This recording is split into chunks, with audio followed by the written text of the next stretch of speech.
Petrol डिझेलसह खाद्यतेलाचाही वापर जपून करा। वर्षभर सोनं खरेदी आणि परदेशाचा प्रवास टाळा। आखाती देशांमधल्या संकटामुळे पंतप्रधान मोदींचं देशवासियांना आवाहन। युद्धविराम झाला तरी होर्मुझच्या सामुद्रधुनीवरून तणाव कायम। कच्च्या तेलाच्या व्यापारावर परिणाम।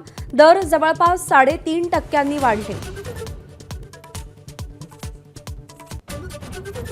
अमेरिका आणि इराणमध्ये युद्धविरामादरम्यान तणाव आणखी वाढला। इराणचा प्रस्ताव अमेरिकेनं धुडकावला।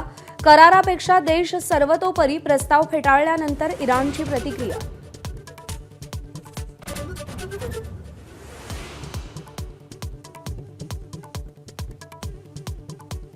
केरळमधील मुख्यमंत्री पदाच्या नावाचा तिढा अजूनही सुटेना। काँग्रेसमध्ये केसी वेणुगोपाल आणि व्ही.डी. सतीशन यांच्यात चढाओढ। विलंबावरून पंतप्रधान मोदींची काँग्रेसवर टीका।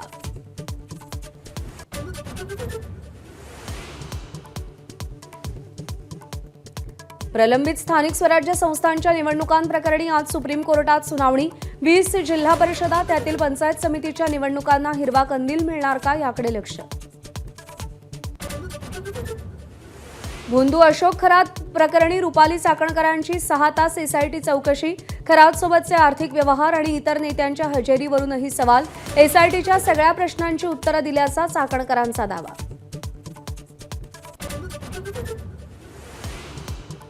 क्षुल्लक कारणांमुळे आरक्षणापासून वंचित राहिलेल्या 27 ओबीसी जातींचा प्रश्न सोडवण्यासाठी प्रयत्न करणार।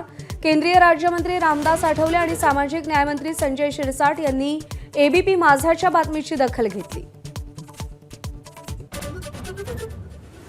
प्रलंबित स्थानिक स्वराज्य संस्था निवडणूक प्रकरणी आज सुप्रीम कोर्टात सुनावणी। 20 जिल्हा परिषदा आणि त्यातील पंचायत समित्यांच्या प्रलंबित निवडणुकांबाबत निर्णयाची अपेक्षा।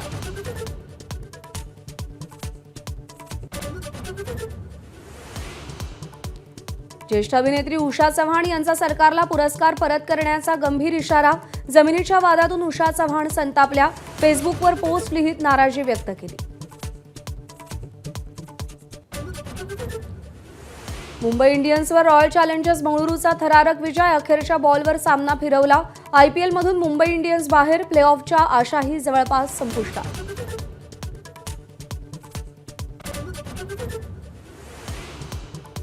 शांघाय तिरंदाजी विश्वचषकात भारताची सुवर्ण कामगिरी। अंतिम फेरीत चीनच्या संघाला धूळ सारली।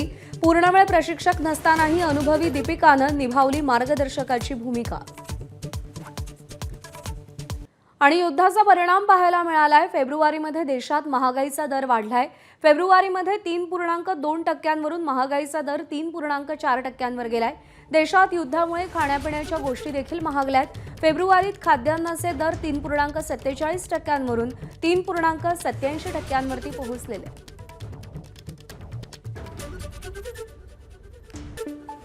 देशात नुकत्याच 5 राज्यांच्या विधानसभा निवडणुका पार पडल्यानंतर पंतप्रधान मोदींनी देशवासियांना मोठं आवाहन केलंय। पुढचं वर्षभर देशवासियांनी सोनं खरेदी करू नये, तसंच पेट्रोल डिझेलचा वापरही कमीत कमी करावा असं आवाहन त्यांनी केलंय। हैदराबादमधील एका जाहीर सभेतून मोदींनी जागतिक संकट आणि भारताची भूमिका याबद्दल मत मांडलं। आखाती युद्धामुळे जगभरात कच्च्या तेलाचा अपुरा पुरवठा होतोय, ज्यामुळे अनेक देशांमध्ये इंधन दराचा भडका उडालाय। त्यामुळे मोदींच्या आवाहनामुळे पुढच्या काळात नेमकी काय परिस्थिती ओढवणार आहे याबद्दल लोकांच्या मनात अनेक प्रश्न उपस्थित होत आहेत। गोल्ड यानी सोने की खरीद एक और पहलू है जिसमें विदेशी मुद्रा बहुत अधिक खर्च होती है। हमको ये तय करना पड़ेगा कि साल भर तक घर में कोई भी फंक्शन हो, कोई भी कार्यक्रम हो, हम सोने के गहने नहीं खरीदेंगे, सोना नहीं खरीदेंगे। विदेशी मुद्रा बचाने के लिए हमारी देशभक्ति हमें चुनौती दे रही है और हमें इस चुनौती को स्वीकार करते हुए विदेशी मुद्रा को बचाना होगा। पेट्रोल डीजल का संयम से इस्तेमाल करना। साथियों, हमें पेट्रोल डीजल का उपयोग कम करना होगा।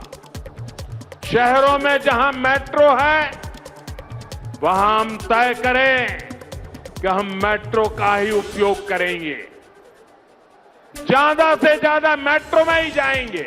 साथियों, ऐसे ही खाने के तेल का भी है, इसके आयात के लिए भी बहुत बड़ी मात्रा में हमें विदेशी मुद्रा खर्च करनी पड़ती है।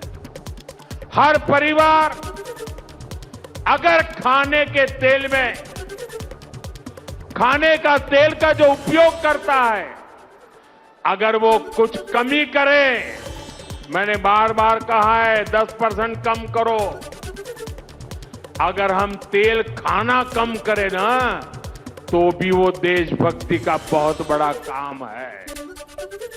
तर पंतप्रधान नरेंद्र मोदींनी कोणती आवाहनं देशवासियांना केली आहेत पाहूया। पेट्रोल आणि डिझेलचा वापर जपून करा, इंधनाचे दर खूप वाढलेत। कच्चं तेल वाचवण्यावर भर द्या। खाद्यतेलाचा वापर मर्यादित आणि जपून करा। पुढचं वर्षभर सोनं खरेदी करू नका। परकीय उत्पादनांची खरेदी कमी करा। वर्षभर परदेशी प्रवास टाळा।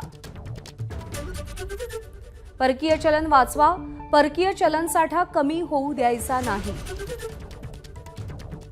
जास्तीत जास्त मेट्रोनं प्रवास करा, इलेक्ट्रिक वाहनानं प्रवास करा। वर्क फ्रॉम होम सह ऑनलाईन बैठकांवर भर द्या।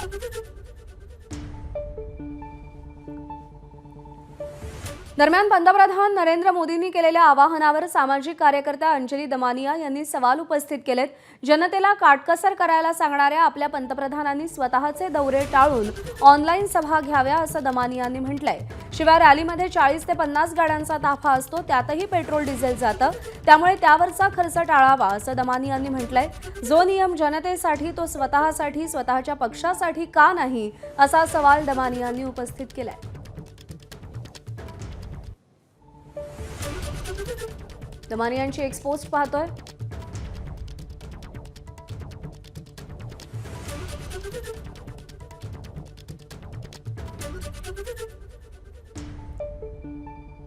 पंतप्रधानांनी चार्टर विमानातून दौरे टाळावेत, सभा आणि भाषणांसाठी झूम ॲप वापरावं असं अंजली दमानियांनी सुचवलंय।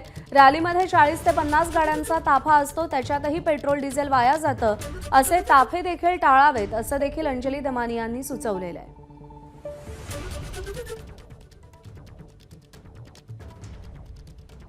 आपल्या पंतप्रधानांच्या घोषणांनी खरोखरच आश्चर्य वाटलं। स्वतः एका दिवसात चार्टर विमानानं हैदराबाद, बंगळुरू आणि गुजरात दौरे, 40 ते 50 गाड्यांचा ताफा, एसपीजी सुरक्षा, कोट्यवधी रुपयांचा खर्च आणि सामान्य जनतेला उपदेश। मेट्रोनं प्रवास करा, कारपूल करा, घरून काम करा। सोनं खरेदी करू नका, परदेश प्रवास टाळा, इंधन वाचवा। साहेब, झूम ॲप अजूनही चालू आहे। रॅली, सभा आणि भाषणांसाठीही वापरता येतं। जनतेसाठी काटकसर आणि स्वतःसाठी, स्वतःच्या पक्षासाठी, हा दुटप्पीपणा नाही का?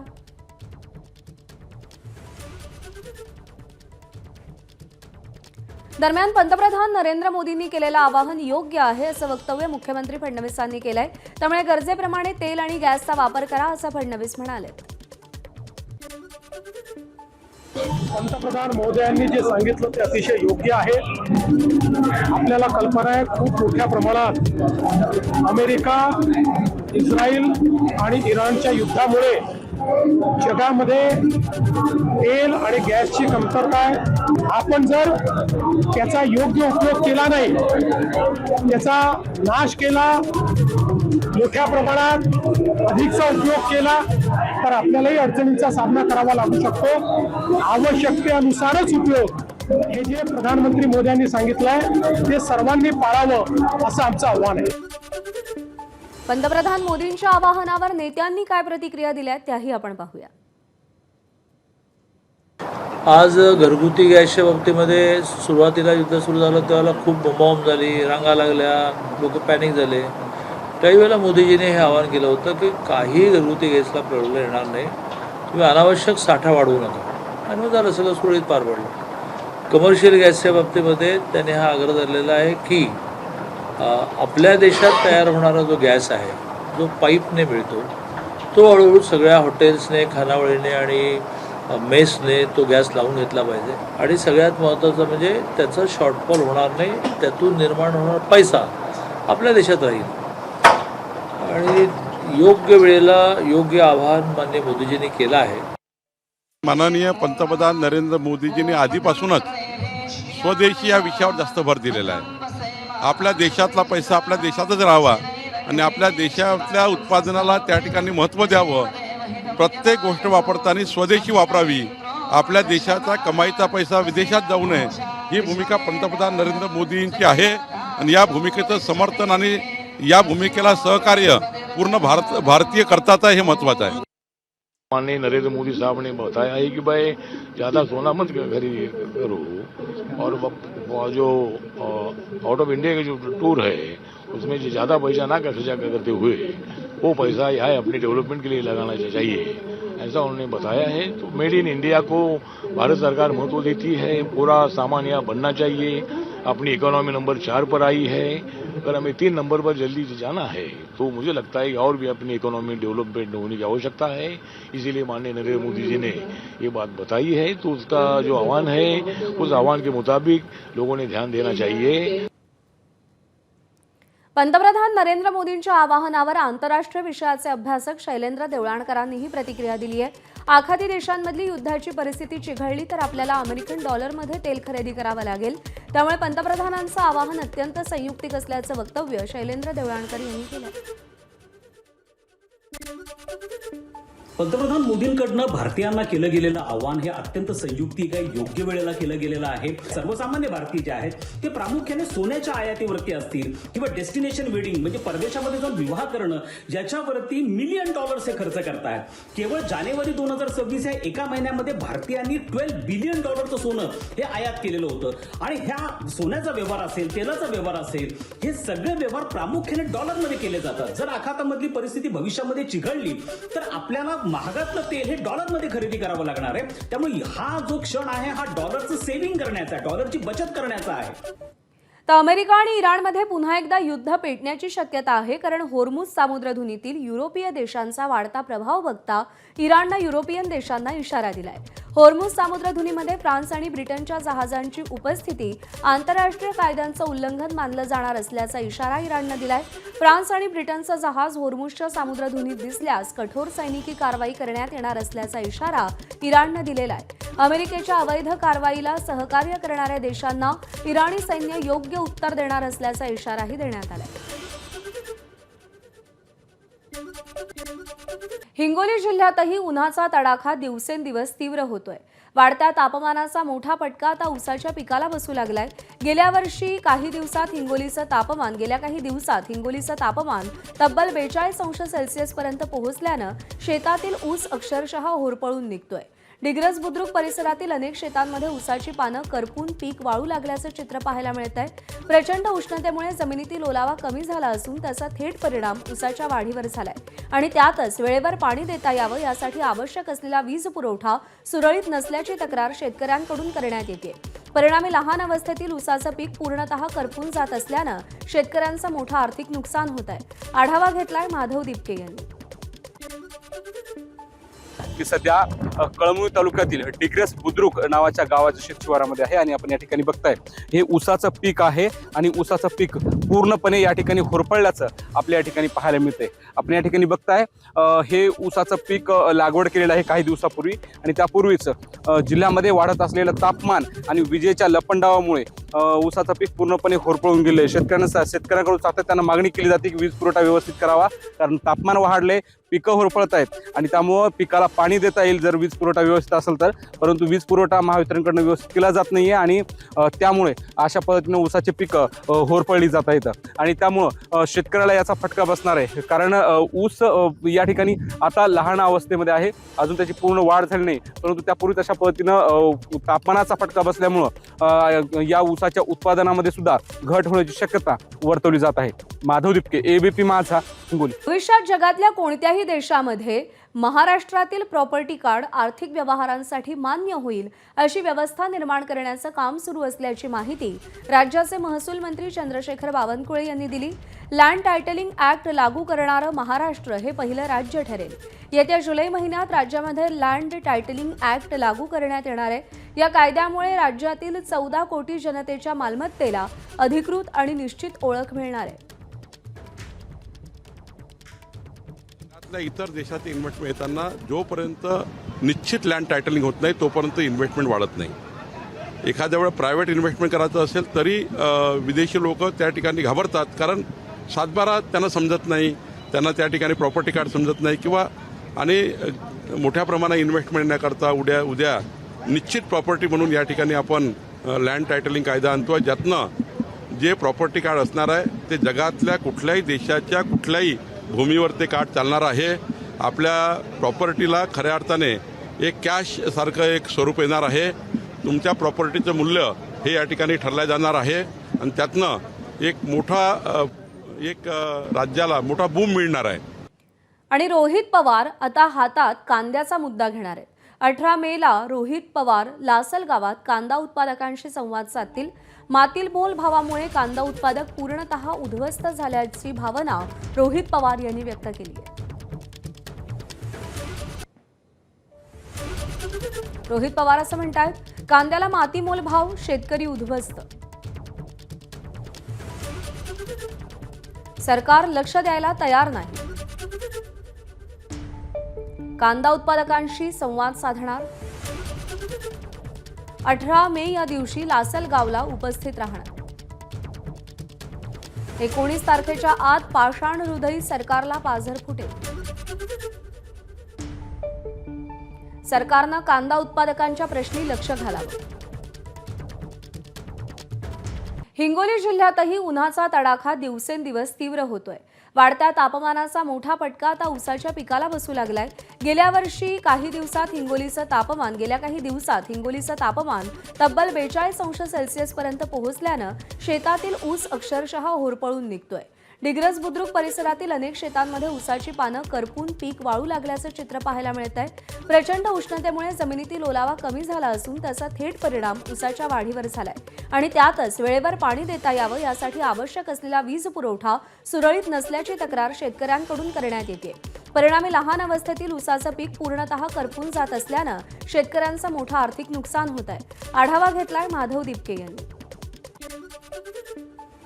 की सध्या कळमनुरी तालुक्यातील डिग्रस बुद्रुक नावाच्या गावाच्या शेतशिवारामध्ये आहे आणि आपण या ठिकाणी बघताय हे ऊसाचं पीक आहे आणि ऊसाचं पीक पूर्णपणे या ठिकाणी होरपळल्याचं आपल्या या ठिकाणी पाहायला मिळते. आपण या ठिकाणी बघताय हे ऊसाचं पीक लागवड केलेलं आहे काही दिवसापूर्वी आणि त्यापूर्वीच जिल्ह्यामध्ये वाढत असलेलं तापमान आणि विजेच्या लपंडावामुळे ऊसाचं पीक पूर्णपणे होरपळून गेले. शेतकऱ्यांकडून सातत्यानं मागणी केली जाते की वीज पुरवठा व्यवस्थित करावा, कारण तापमान वाढले, पिकं होरपळत आहेत आणि त्यामुळं पिकाला पाणी देता येईल जर वीज पुरवठा व्यवस्थित असेल तर, परंतु वीज पुरवठा महावितरणकडनं व्यवस्थित केला जात नाहीये आणि त्यामुळे अशा पद्धतीनं ऊसाचे पिकं होरपळली जात आहेत आणि त्यामुळं शेतकऱ्याला याचा फटका बसणार आहे. कारण ऊस या ठिकाणी आता लहान अवस्थेमध्ये आहे, अजून त्याची पूर्ण वाढ झाली नाही, परंतु त्यापूर्वीच अशा पद्धतीनं तापमानाचा फटका बसल्यामुळं या ऊसाच्या उत्पादनामध्ये सुद्धा घट होण्याची शक्यता वर्तवली जात आहे.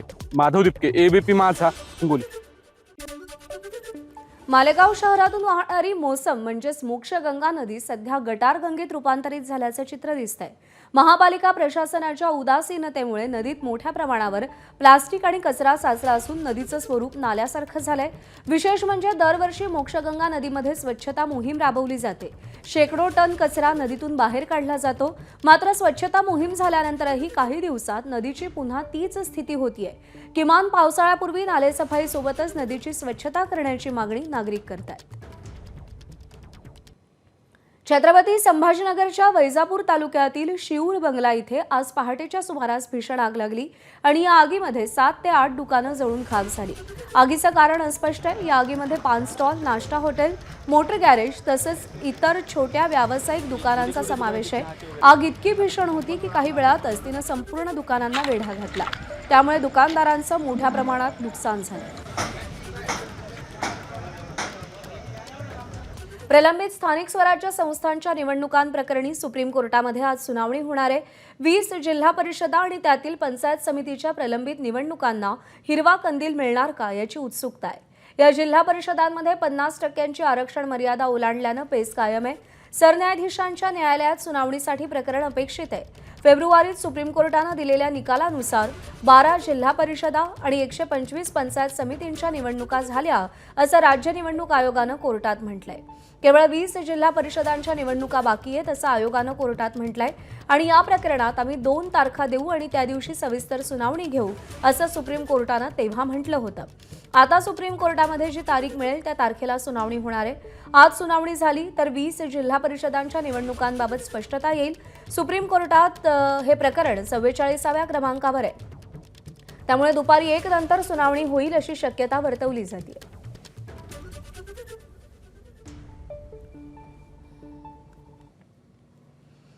उपमुख्यमंत्री एकनाथ शिंदे यांच्यावरती विडंबनात्मक गीत गायल्याप्रकरणी विधान परिषदेच्या विशेषाधिकार समितीची आज बैठक बोलावण्यात आली आहे. आज दुपारी 2 वाजता शिवसेना ठाकरे गटाच्या नेत्या सुषमा अंधारे यांना उपस्थित राहण्याचे आदेश देण्यात आले. मागच्या बैठकीवेळी कुणाल कामरा यांची साक्ष नोंदवण्यात आली होती. मात्र सुषमा अंधारेंची प्रकृती ठीक नव्हती, त्यामुळे त्या उपस्थित राहू शकलेल्या नव्हत्या. त्यामुळे आज अंधारेंना विशेषाधिकार समितीनं उपस्थित राहण्याचे निर्देश दिले. स्टँडअप कॉमेडियन कुणाल कामरा याच्या विडंबनात्मक गीताला समर्थन देणारं गीत ट्विट केल्याप्रकरणी नेत्या सुषमा अंधारे यांच्या विरोधात विधिमंडळात हक्कभंग प्रस्ताव दाखल करण्यात आलाय. दरम्यान आज अंधारे समितीला काय साक्षी पुरावे देतात याकडे लक्ष लागलंय. मुंबईतील म्हाडाच्या 5000 इमारतींचा समूह पुनर्विकसित केला जाणार आहे आणि यासाठी जारी करण्यात आलेल्या शासन निर्णयामध्ये तूर्त हस्तक्षेप करण्यास उच्च न्यायालयानं नकार दिलाय. मात्र वांद्रे रिक्लेमेशन आणि वरळीतील पुनर्विकास प्रक्रिया न्यायालयाच्या निकालाच्या अधीन असेल असं न्यायालयानं स्पष्ट केलंय. मुंबईतील 50 ते 60 वर्ष जुन्या म्हाडा इमारतींचा समूह पुनर्विकास करण्याचा निर्णय गेल्या वर्षी गृहनिर्माण विभागानं घेतला. या विरोधात काही याचिका दाखल झाल्यात. या याचिकांवर एकत्रित सुनावणी झाली आणि यामध्ये न्यायालयानं वांद्रे रिक्लेमेशन आणि वरळीतील पुनर्विकास प्रक्रियेत अंतरिम आदेश देण्याची विनंती अमान्य केली आहे.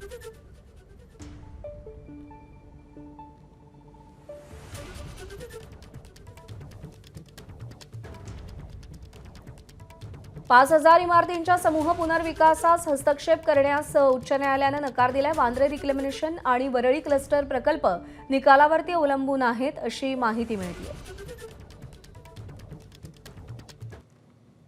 महसूल मंत्री बावनकुळे यांनी सोलापूरकरांना आनंदाची बातमी दिली आहे. सोलापूर शहरातील B2 जमिनीचा प्रश्न अनेक वर्षांपासून प्रलंबित आहे.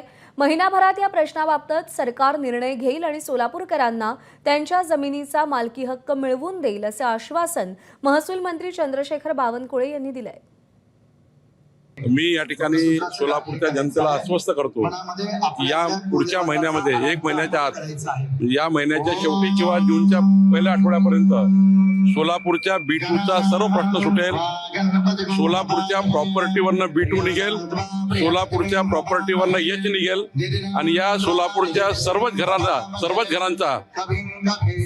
घरांना त्यांची प्रॉपर्टी फ्री होल्ड करून त्यांना स्वामित्व देण्यात येईल आणि कुठल्याही प्रकारचा सत्ता प्रकार राहणार नाही. एकच सत्ता प्रकार राहील. या जनतेची मालकी या ठिकाणी होईल. बातमी शक्तीपीठ महामार्गासंदर्भातली आहे. शक्तीपीठ महामार्ग हिंगोली जिल्ह्यातील जाणार असून या महामार्गाला हिंगोली जिल्ह्यातल्या शेतकऱ्यांनीही विरोध केलाय. हिंगोलीच्या सिरला गावामध्ये गावकऱ्यांनी शक्तीपीठ महामार्गाच्या शासन निर्णयाची होळी केली असून शेतजमिनी महामार्गासाठी दिल्या जाणार नसल्याचं गावकऱ्यांनी स्पष्ट केलंय. त्यामुळे शक्तीपीठ महामार्गाला हिंगोली जिल्ह्यातून मोठ्या प्रमाणात विरोध दर्शवला जातोय.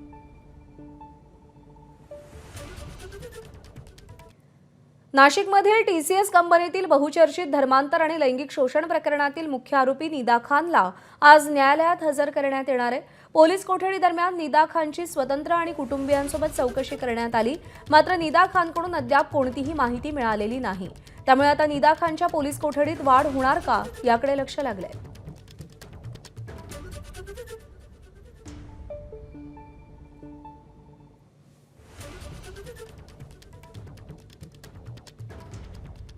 निदा खानला आज कोर्टामध्ये हजर केलं जाईल. पोलिसांच्या कोठडी दरम्यान तिने कोणत्याही प्रकारची माहिती दिलेली नाही, त्यामुळे आज तिची पोलीस कोठडी वाढवून मिळणार का याकडे सगळ्यांचे लक्ष लागलंय. तिची स्वतंत्रपणे आणि कुटुंबियांसोबत अशी ही चौकशी झाली आहे.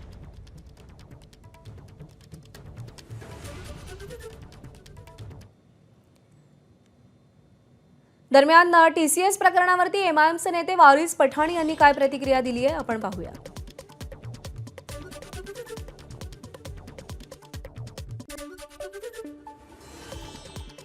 निदा खान को अरेस्ट किया है, अब उनका रिमांड लिया है, उनकी पेशी होनी है. उसके पहले ही गोदी मीडिया ने उनको घोषित कर दिया है कि वो आतंकवादी है, उन्होंने इतना ये कर दिया, उतना वो कर दिया. पूरा मीडिया ट्रायल चला दिया. अरे कौन होता है मीडिया ट्रायल चला देने वाला? अगर आपको ट्रायल चलाना तो कोर्ट कचहरी सबको बंद कर दो ना, आप ही ट्रायल चला दो. देखिए कोई भी होता उसकी जगह के ऊपर, हमारी कोई हिंदू बहन होती, बेकसूर बेगुनाह होती तो मैं उसकी भी साइड लेता. नागपुरातील मान्सूनपूर्व नदी आणि नालेसफाई संदर्भात महापालिकेच्या स्थायी समितीनं महत्त्वाचा निर्णय घेतलाय. आता नदी आणि नालेसफाई संदर्भात कंत्राटदारानं केलेल्या कामाचं बिल केलेल्या कामाप्रमाणे नाही, तर त्याच्या दर्जाप्रमाणे कामाची गुणवत्ता पाहून दिलं जाईल. स्थायी समितीनं हा निर्णय घेतलाय आणि एवढंच नाही तर कंत्राटदारानं केलेल्या कामाची तपासणी करण्यासाठी खास 6 सदस्यीय समिती स्थापन करण्याचा निर्णयही घेण्यात आलाय. विशेष म्हणजे ABP माझानं काही दिवसांपूर्वी बातमी दाखवत नागपूरमध्ये नालेसफाई योग्यरित्या होत नसल्याचं दाखवलं होतं. काँग्रेस पक्षानंही नालेसफाईत भ्रष्टाचार होत असल्याचा आरोप केलेला होता.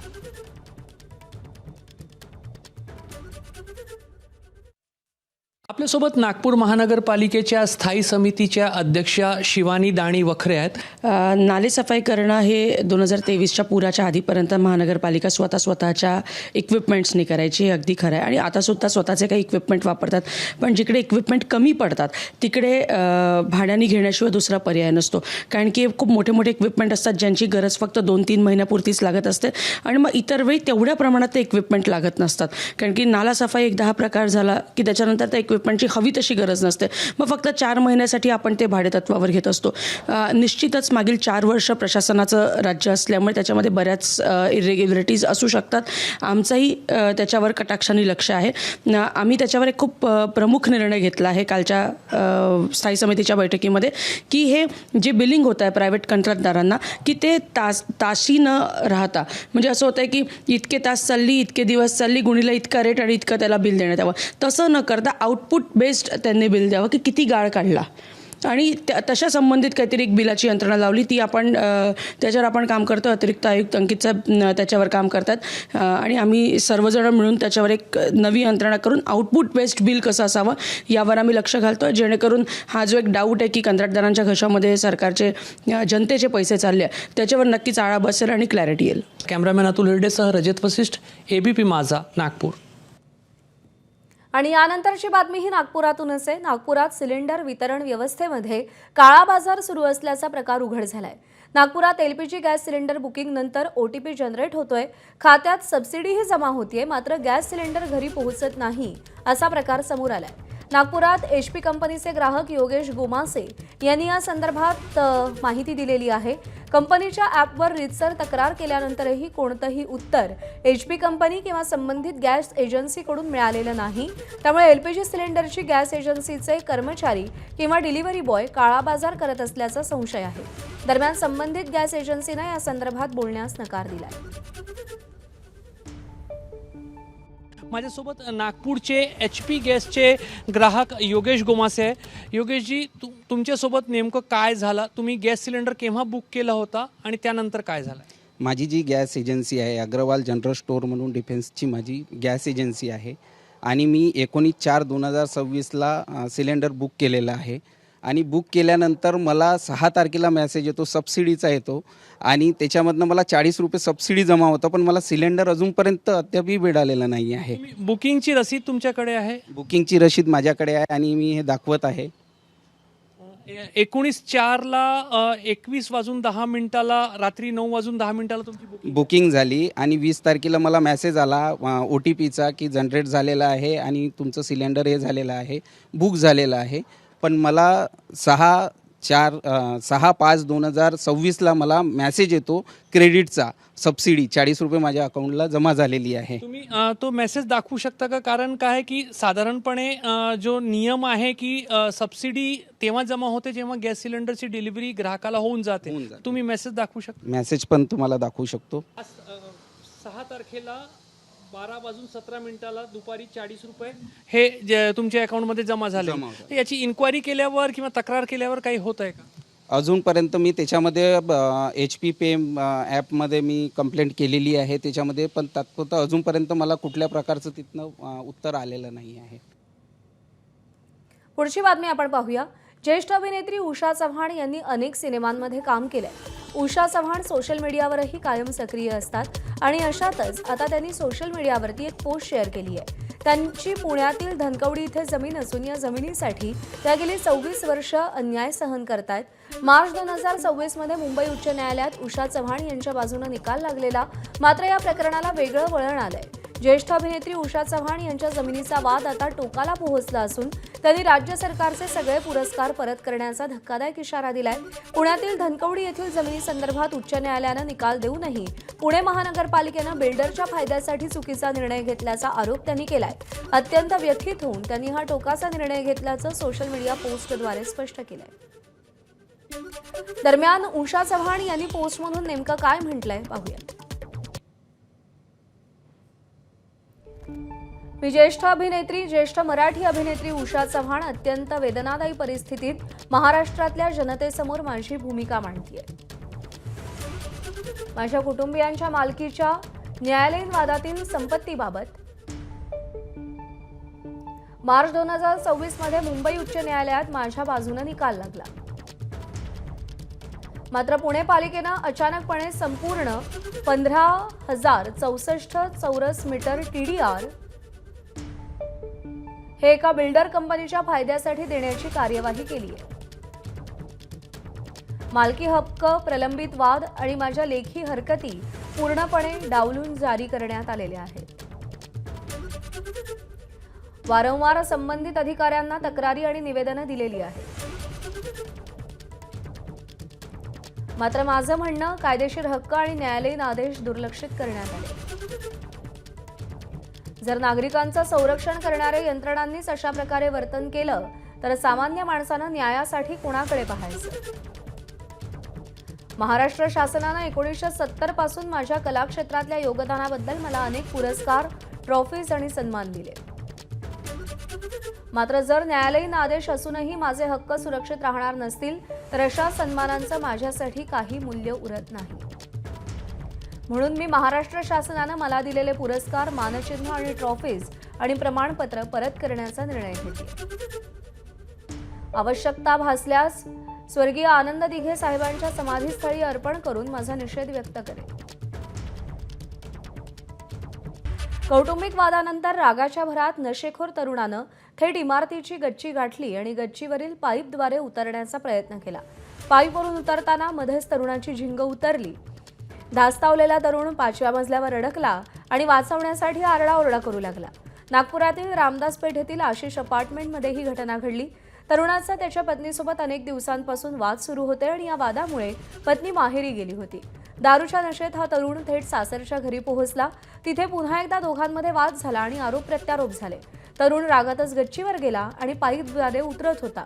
दरम्यान तरुणानं आरडाओरडा केल्यानंतर नागरिकांनी त्याच्याकडे पाहिलं आणि तात्काळ पोलीस आणि अग्निशमन दलाला बोलावलं. बराच वेळ हा सगळा प्रकार सुरू होता.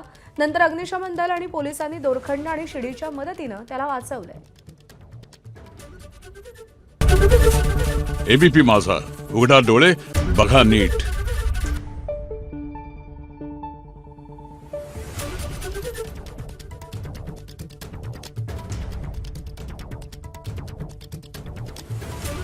आहे.